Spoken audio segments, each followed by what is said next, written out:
Ассалаумағалейкум, қадірлі қазақ елі. Мына қазақтың ұлы даласында небір батырлар, билер мекендеп, осы тәуелсіздікке жанын пида еткен үлкен ірі тұлғалар бар. Сол мінекей қасиетті бабалардың бірі Нияз би бабамыз.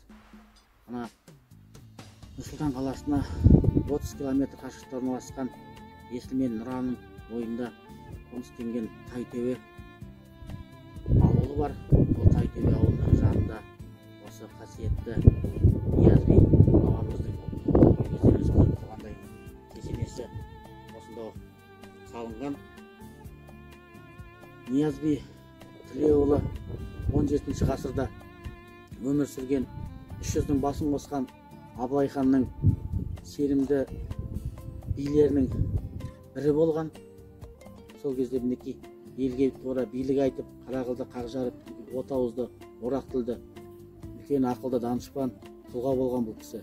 Өздеріңіз көріп тұрғандай, осы ақ кесенені 2009 жылы 22 тамыз күні осы Нияз бидің ұрпақтары, Ақмолда Қамзалы бастаған ұрпақтары осы кесенені орнатып, ас беріп, осы жерде құран бағыштаған.